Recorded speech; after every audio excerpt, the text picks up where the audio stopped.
بسم اللہ الرحمن الرحیم ناظرین، پروگرام کرنٹ افیئر کے ساتھ آپ کا میزبان سید آصف علی حمدانی حاضر خدمت ہے۔ ناظرین، حکومت کے بے شمار پاپڑ بیلنے کے بعد بالآخر آج وزیر اعظم شہباز شریف اور وزیر خزانہ اسحاق ڈار نے لاہور میں مشترکہ پریس کانفرنس کی اور انہوں نے یہ خوشخبری سنائی کہ ہمارا IMF سے معاہدہ ہو گیا ہے، جس کے سب کو انتظار تھا کہ اگر IMF سے معاہدہ نہیں ہوتا تو ہم شاید ڈیفالٹ کر جائیں گے۔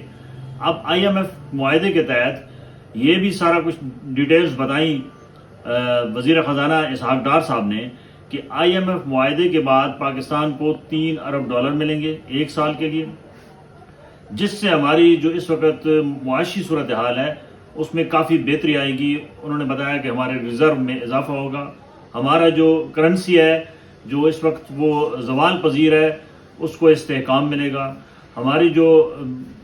بیرونی ممالک سے امدادیں آتی ہیں اس میں مدد ملے گی۔ اور وزیر اعظم نے کہا کہ یہ بالکل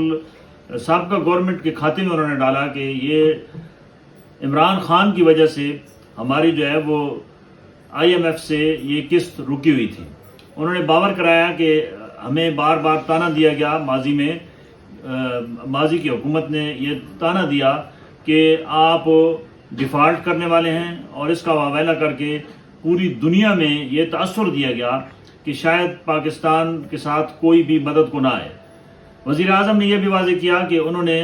حالیہ دنوں کا جو ان کا دورہ تھا بیرونی ممالک، انہوں نے کہا کہ میں نے وہاں جا کے باقاعدہ IMF کی جو چیف ایگزیکٹو ہے اس سے ملاقات بھی کی، اور میں نے زور دیا کہ پاکستان کے اندر ہم جو ہے وہ باقاعدگی کے ساتھ اقساط ادا کر رہے ہیں IMF کی، لہذا IMF کی ہم نے شرائط بھی پوری کر دی ہیں، اب کوئی جواز نہیں ہے کہ ہمیں قسط نہ دی جائے۔ جس پہ انہوں نے کہا کہ یہ ایک معجزہ ہوا ہے کہ آج کے دن یہ خوشخبری سنائی جا رہی ہے کہ کل ہمیں گرین سگنل دے دیا گیا ہے، اور آج ڈاکومنٹس سارے جو ہے وہ سائن ہو گئے ہیں، اور اس معاہدے کے تحت اب اگلے 1 سال میں $3 ارب کی جو ہے وہ پاکستان کو مدد ملے گی، جس سے معاشی استحکام آئے گا۔ انہوں نے واضح کیا کہ لیپ ٹاپ اسکیم کے تحت ہم 1 لاکھ نئے جو طلباء ہیں ان کو جو ہے وہ لیپ ٹاپ بھی دیں گے۔ لیپ ٹاپ اسکیم کا بھی انہوں نے اعلان کیا، اور انہوں نے کہا کہ یہ اس پیکج کے اندر بہت ساری اور بھی چیزیں ہیں جو شامل ہیں، جس سے آنے والے دنوں میں پاکستان کے اندر جو معاشی صورتحال ہے وہ بہتر نظر آئے گی۔ معاشی ماہرین کا بھی یہ کہنا ہے کہ کیونکہ پاکستان کے اندر بیرونی سرمایہ کاری نہیں ہو رہی ہے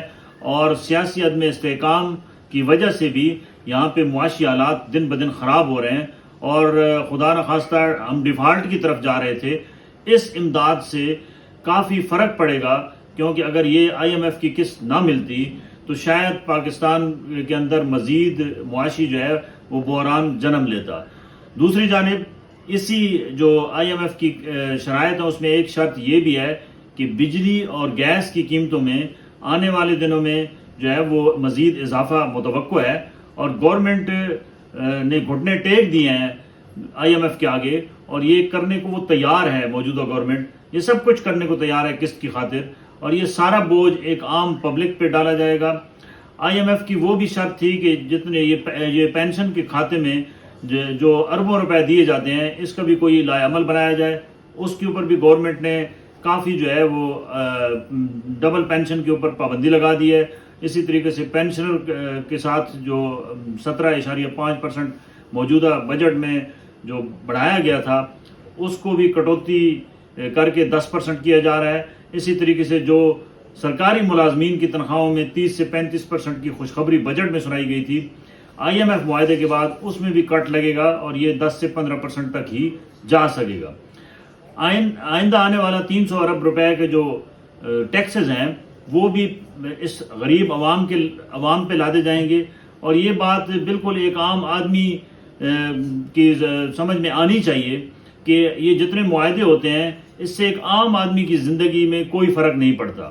اب دیکھیں روس سے 2 جہاز جو ہیں وہ بحری جہاز تیل اتار چکے ہیں کراچی بندرگاہ کے اوپر، لیکن عام بندے کو ابھی بھی پٹرول اور ڈیزل اسی قیمت پہ مل رہے ہیں، اور آئندہ آنے والے دنوں میں لیویز میں جو اضافہ کیا گیا ہے اس وجہ سے پیٹرولیم مصنوعات میں اضافہ متوقع ہے۔ اور یہ بات بھی ذہن نشین کر لیں کہ IMF کی قسط ملنے کے باوجود حکومت کے خزانے میں تو کوئی استحکام آ جائے گا، لیکن غریب کا چولہا جلانے میں کوئی استحکام نہیں آئے گا، بلکہ غریب کے اوپر مزید ٹیکسز کا بوجھ پڑے گا۔ جب تک ہم سودی نظام اور یہ IMF سے جان نہیں چھڑاتے، اس وقت تک اس ملک کے اندر معاشی استحکام کے ساتھ ساتھ عوام کی زندگیوں میں تبدیلی نہیں لائی جا سکتی۔ بہت شکریہ، اپنے گرد و نواح کے لوگوں کا خیال رکھیے گا۔